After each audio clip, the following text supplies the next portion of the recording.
manifestaciones divinas se han presentado de distintas formas: visiones de ángeles, contactos con los santos. Incluso impactantes revelaciones de la Virgen María se han registrado durante la historia de la humanidad.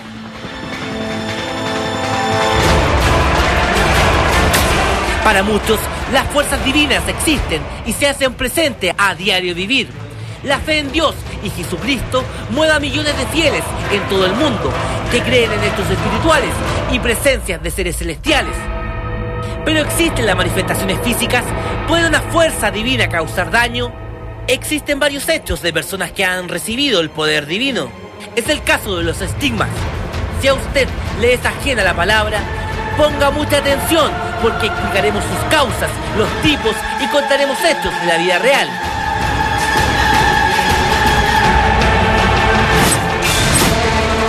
Los estigmas son hechos sobrenaturales, sin explicación aparente.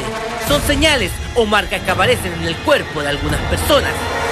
Por lo general, se manifiestan en los devotos cristianos, causan dolor y marcas profundas en el cuerpo. Las heridas que presentan estas personas, que según los fieles fueron tocadas por la mano de Dios, son similares a las heridas ocasionadas en Jesús durante su crucifixión. Las señales se repiten en varios lugares.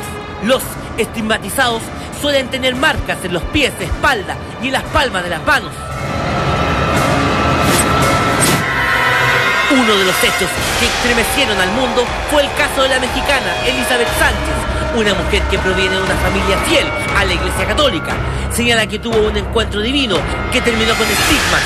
Cuando se encontraba orando en una iglesia, recibió la presencia de un ángel de luz.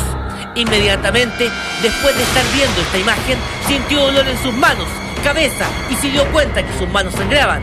Bueno, los médicos no dan ninguna explicación. Simplemente, hay unos que te dicen que es la mente.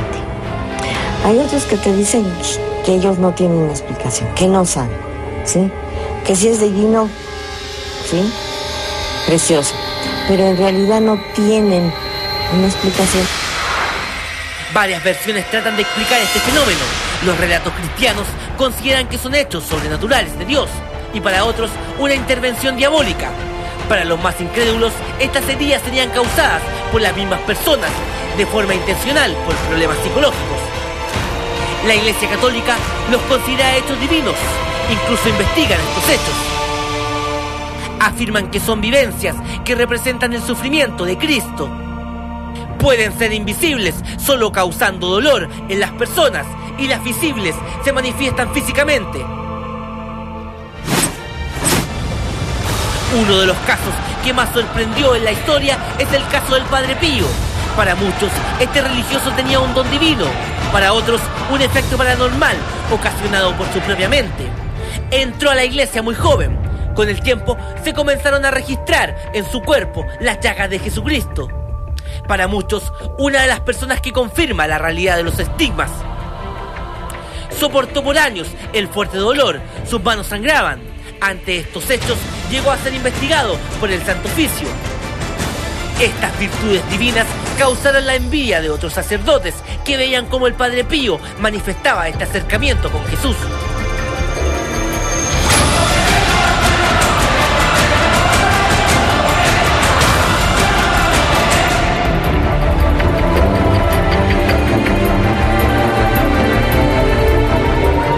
En nuestro país, en la década de los 80, un joven de 16 años protagonizó una historia que fue seguida por miles de fieles.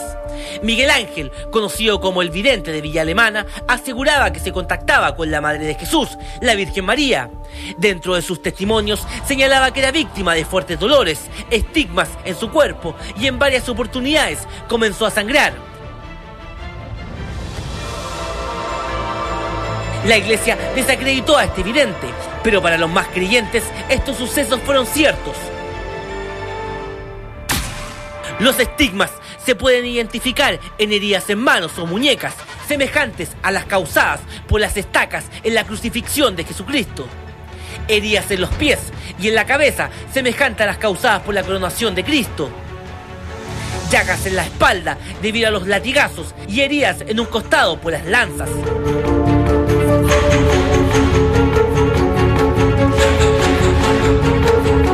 La Iglesia ha determinado ciertos criterios que determinan la autenticidad de los estigmas. Las llagas deben ser localizadas en las zonas heridas de Jesús. Señalan que los estigmas no se infectan, aparecen espontáneamente en el cuerpo y que no ceden a tratamiento médico. ¿Son reales los estigmas? ¿Puede una fuerza divina causar estas heridas? Son preguntas que rondean este misterio. Heridas que se manifiestan espontáneamente. ¿Una realidad o mentira? Juzgue.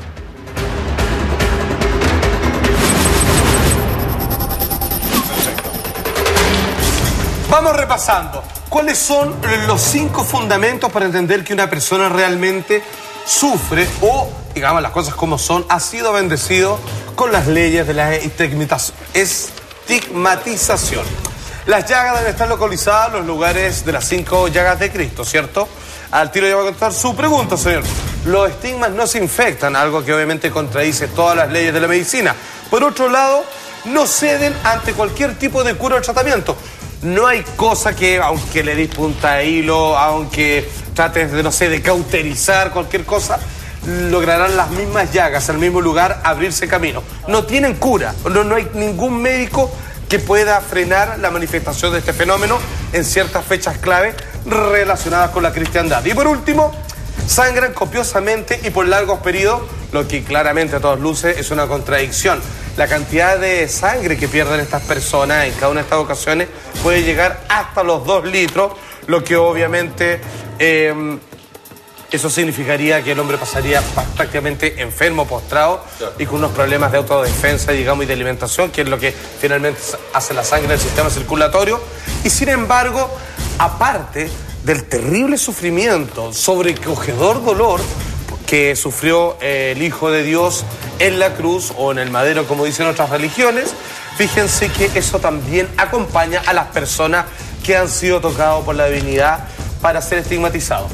¿Por qué se dice principalmente que han sido tocados por la divinidad? ¿Por qué se dice principalmente que esto derechamente es un acto de fe y un don? Porque fíjense que los primeros en tener esto fueron considerados algunos de los santos más perfectos dentro de la iglesia o dentro del catolicismo en general. De hecho, uno de mis favoritos, San Francisco de Asís, que de hecho, por desgracia, no me lo sé, porque no soy, digamos, muy amigo de las misas, pero obviamente cuando se le menciona San Francisco de Asís, y ahí viene todo en latín como, ¿cómo se dice? Stigmaticum primerum sicer, así como el primer estigmatizado por la bendita mano de Dios tocado, aquel que se refería como hermanos son hermano a luna, ¿cierto? A los satélites naturales y obviamente el astro rey que nos alumbra y que pensaba que todo animal y todo ser vivo no era menos ante Dios. Obviamente hay personas que tienen estos estigmas simplemente como un premio, ¿sí? Por un acercamiento, por parecerse a aquel que adora. Pero vamos viendo otros casos, porque fíjense que este fenómeno